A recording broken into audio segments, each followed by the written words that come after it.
बाल विकास के एक महत्वपूर्ण टॉपिक को लेकर के आज हम सभी चर्चा करेंगे। शांत लहरों को देखकर मत समझो समंदर में रवानी नहीं है। जगेंगे तूफान की तरह जगेंगे, अभी हमने जगने की ठानी नहीं है। लेकिन अब तो जग जाना चाहिए।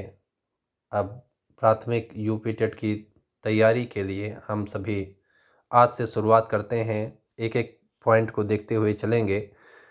भारत में सबसे पहले मनोवैज्ञानिक शाला है वो सेन गुप्ता के द्वारा कलकत्ता में 1915 में स्थापित की गई। तो भारत में पहली प्रथम मनोवैज्ञानिक शाला जो है वो सेन गुप्ता के द्वारा कलकत्ता में 1915 में स्थापित की गई।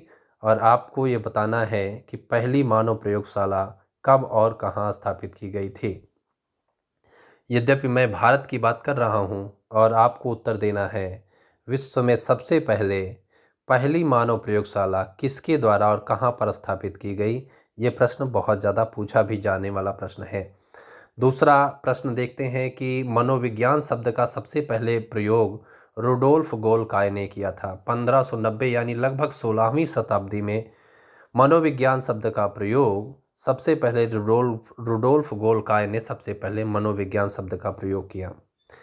तीसरा प्रश्न देखते हैं, शिक्षा मनोविज्ञान कब आया। तो शिक्षा मनोविज्ञान की ही एक शाखा है शिक्षा मनोविज्ञान, और शिक्षा मनोविज्ञान लगभग 1900 ईस्वी में प्रकाश में आया।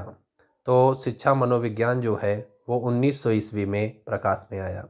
अगला प्रश्न आता है कि विद्यालय में शिक्षा मनोविज्ञान का अध्ययन कब से शुरू किया गया। तो लगभग 1920 से विद्यालय में शिक्षा मनोविज्ञान एक स्वतंत्र विषय के रूप में प्रयोग में लाया जाने लगा। मनोविज्ञान का जन्मदाता किसे कहा जाता है। ये अरस्तू को कहा जाता है। ये किसने बताया।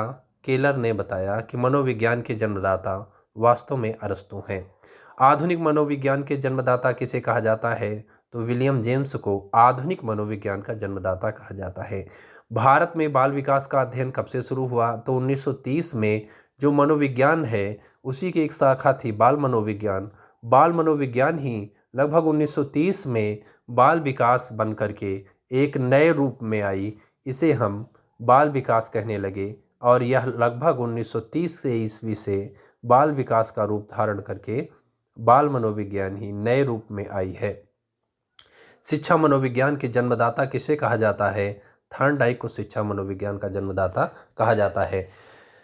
जब सबसे पहले मनोविज्ञान आया था, मनोविज्ञान वास्तव में दर्शन शास्त्र का एक भाग था और इस प्रकार से दर्शन शास्त्र से बाहर निकल करके मनोविज्ञान एक स्वतंत्र रूप में 16वीं शताब्दी में आया। और 16वीं शताब्दी में मनोविज्ञान को साइकोलॉगस यानी आत्मा का विज्ञान कहा जाने लगा। आत्मा के विज्ञान कहे जाने के समर्थक अरस्तु, प्लेटो और डेकार्टे हैं। बाद में 17वीं शताब्दी में मन और मस्तिष्क का विज्ञान इसे कहा जाने लगा। पोम्पोलाजी जो है ये मन और मस्तिष्क का विज्ञान कहने के समर्थक थे। 19वीं शताब्दी आते आते मनोविज्ञान एक नए शब्द में एक नए रूपों में आ गया जिसको चेतना का विज्ञान कहा जाने लगा। तो 19वीं शताब्दी में चेतना का विज्ञान मनोविज्ञान को कहने वाले विलियम जेम्स और विलियम वुंट हैं। इस प्रकार से लेकिन आज की स्थिति में या 20वीं शताब्दी में आधुनिक समय में मनोविज्ञान को व्यवहार का विज्ञान कहा जाने लगा और इसके समर्थक वाटसन, स्किनर और वुडवर्थ आदि हैं। इस प्रकार से बाल विकास किस प्रकार मनोविज्ञान से बाहर निकला है ये हम ध्यान देते हैं। एक वुडवर्थ का कथन है, मनोविज्ञान ने पहले आत्मा का त्याग किया, फिर मन और मस्तिष्क का त्याग किया, फिर चेतना का त्याग किया। आज वह विज्ञान व्यवहार का विज्ञान बनकर हमारे सामने है।